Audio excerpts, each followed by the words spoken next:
हाय। नमस्कार। Free astrology classes में आज हम शुरुआत कर रहे हैं 29वें दिन की। मैं हूं सचिन मित्तल, ये मेरे अंकल अनिल अग्रवाल जी। नमस्कार। नमस्कार सर। तो सर आज हम क्या सीख रहे हैं? देखो, अपन नवमांश अध्ययन कर रहे हैं। उसको हमने लग्न का जो था उसके प्रभाव को जाना कि उसको जीवन में किस प्रकार से उसको प्राप्त होंगे जो वो लेकर के आया। उसको हमने नवमांश को त्रिकोण के हिसाब से भी समझा, धर्म त्रिकोण, और उसके हिसाब से भी ग्रहों के हिसाब से भी समझा। आज उसको और क्लियर कैसे कर सकते हैं कि जो हम अध्ययन कर रहे हैं क्या वास्तव में वो सही है। भाई, हर चीज का एक बेसिक होता है ना कोई फॉर्मूला जरूर होता है कि हर तरीके से फिर उसका वही जवाब आना चाहिए। तो लग्न से जान लिया था अपन ने इसी कुंडली को, इसी कुंडली को अपन ने नवमांश से जान लिया, इसी कुंडली को अपन ने त्रिकोणों के हिसाब से समझ लिया। आज उसी को और क्लियर करते हैं हम आपको। एक नया तरीका और है कि नवमांश जो है वो मकर राशि का था जी। तो नवमांश में जो ग्रह थे वो हटा दिया अपन ने, और जो लग्न में ग्रह हैं उन्हीं राशियों में वो ग्रह लिख दिए। जैसे लग्न में 3 नंबर राशि में चंद्रमा है तो यहाँ की 3 नंबर में चंद्रमा लिख दिया अपन ने। ठीक है। उन ग्रहों को जो ये लेकर के आया है वो नवमांश में इसको कैसा प्रभाव देने वाले हैं, तो नवमांश में राशियों का नंबर एज इट इज रखा हुआ है, बस ग्रह वही की वही लिख दिए। ग्रह वो की वो लिख दिए है ना। नंबर जैसे यहाँ पे इस भाव में, हाँ, तो इस नवमांश में इस भाव में 3 नंबर है, 3 नंबर तो ग्रह यहाँ चंद्रमा लगा। ठीक है। आज हमने वो लग्न वाले ग्रह नवमांश में लेकर के उस बेस पे हम अध्ययन करते हैं कि क्या हम जो अध्ययन कर रहे हैं अभी तक क्या वो सही है।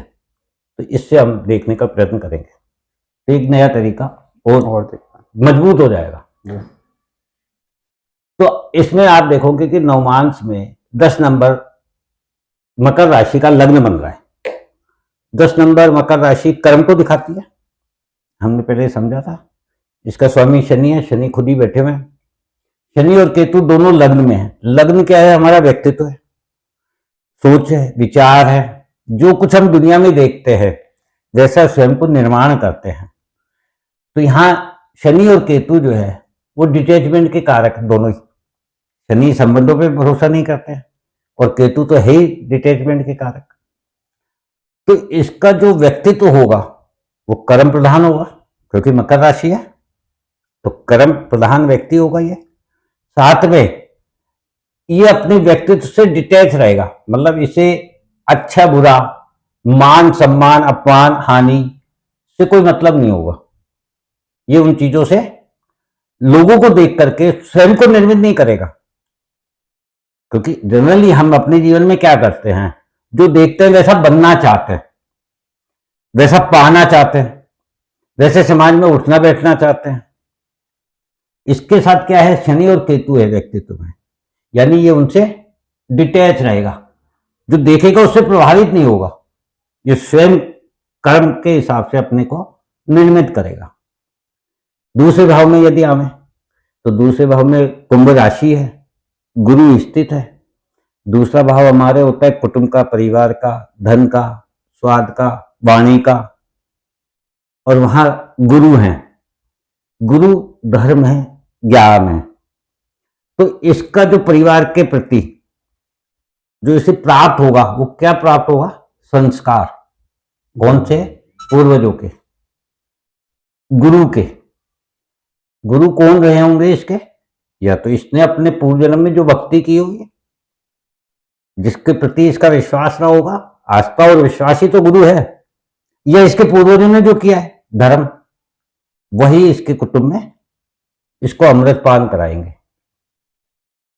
ये इसका कुटुंब भाव हो गया। तो लग्न में जब हमने अध्ययन किया था तो हमने क्या कहा था कि इसका जन्म, इसके कोई परिवार में शत्रु है, उसकी शत्रुता से रक्षा करने के लिए ही इसका जन्म हुआ है, क्योंकि परिवार का 4 नंबर का भाव था जो इसके लग्न में है, चंद्रमा। और यहाँ पे क्या हो रहा है, ये बाहरी चीजों से प्रभावित नहीं हो रहा है, और कुटुंब में इसको क्या मिल रहा है? संस्कार मिल रहा है। तो उनसे ये क्या करेगा? शत्रुओं से रक्षा करेगा। चंद्रमा 6ठे भाव में है। 6ठा भाव किस चीज का है? ऋण, रोग, शत्रु, कंपटीशन, सेवा, नौकरी, इन्हीं चीजों का है। चंद्रमा मन है, और मिथुन राशि जो है वो कम्युनिकेशन की है, संवाद की है। तो चाहे ऋण हो, रोग हो, शत्रु हो, इसके चाहे नौकरी हो, सेवा हो,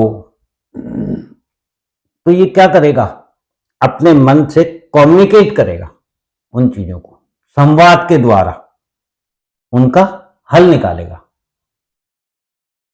संवाद किससे करेगा? ऋण से, रोग से, शत्रु से। चंद्रमा है ना, मन है ना। मन क्या करता है, मन जो भी चीज देखता है उसके प्रति आकर्षित होता है।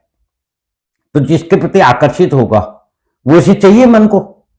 मन का एक ही तो काम है, पहले किसी चीज को देखना और फिर उसकी चाहत करना और उसे प्राप्त करना। यही तो मन करवाता है हमसे पूरे जीवन। तो ऋण, रोग, शत्रु, नौकरी, सेवा, कंपटीशन, इनको जब ये देखेगा तो इसका मन क्या करेगा, प्राप्त करने का।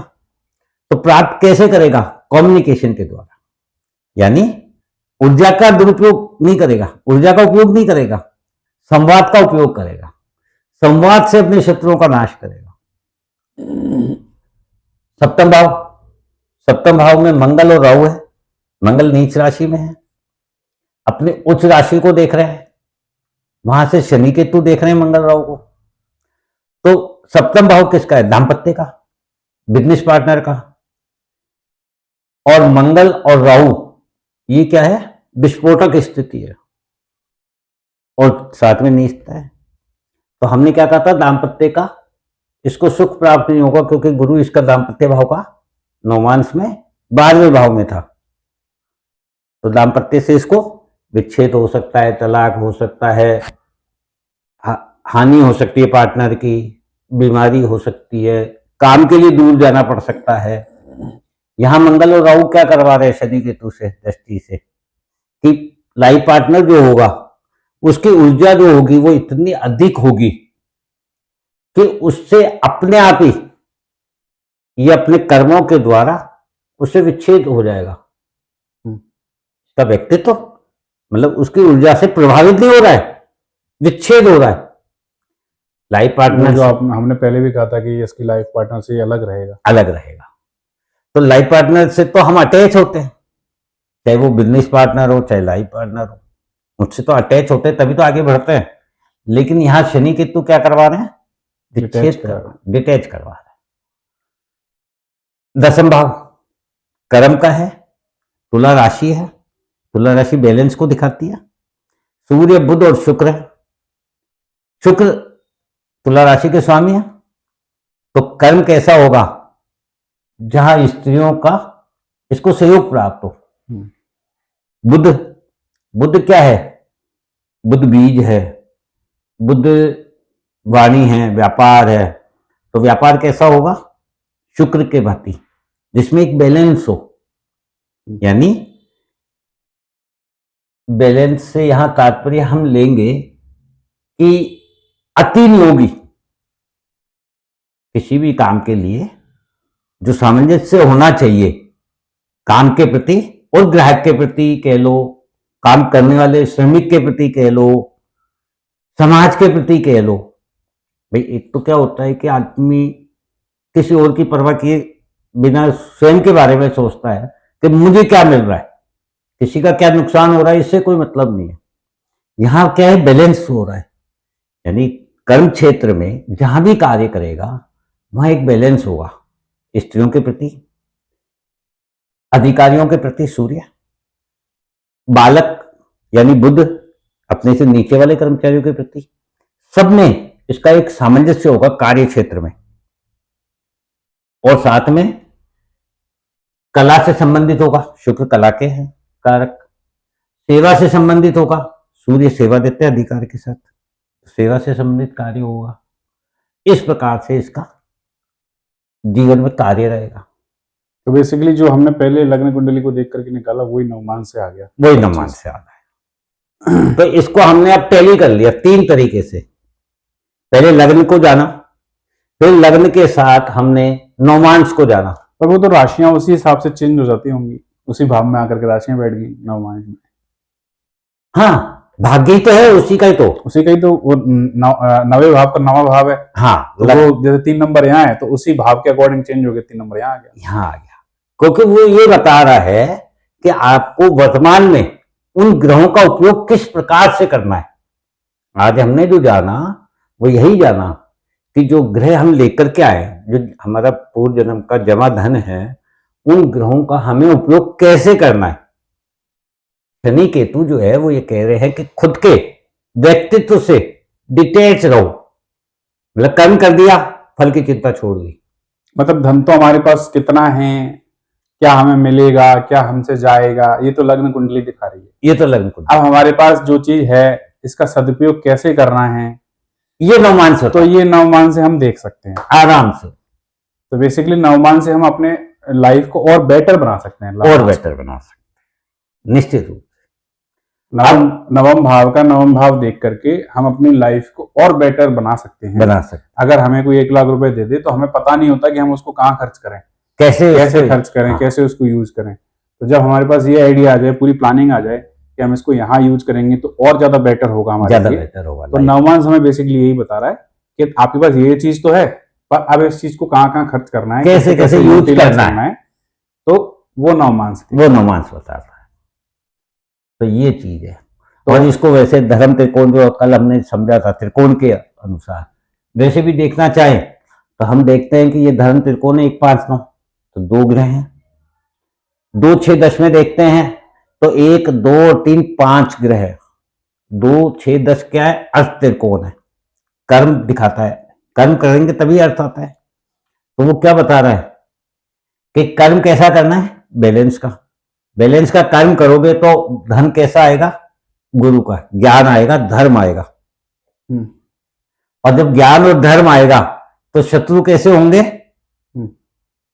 वाद विवाद वाले, तर्क वितर्क वाले, इमोशन वाले, चंद्रमा के।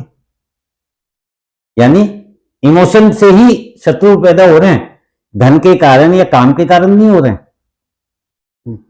समझ लो। इच्छा भाव देखते हैं तो 3, 7 और 11 2 ग्रह हैं। तो धर्म त्रिकोण में भी 2 और इच्छा भाव में भी 2 और अर्थ त्रिकोण में 5। सबसे ज्यादा मजबूत क्या है, अर्थ त्रिकोण यानी कर्म त्रिकोण। और हमने क्या कहा अभी 10 नंबर राशि को देख करके कि इसके व्यक्तित्व का निर्माण कर्म के द्वारा होगा जी। तो कर्म प्रधान है ना व्यक्ति।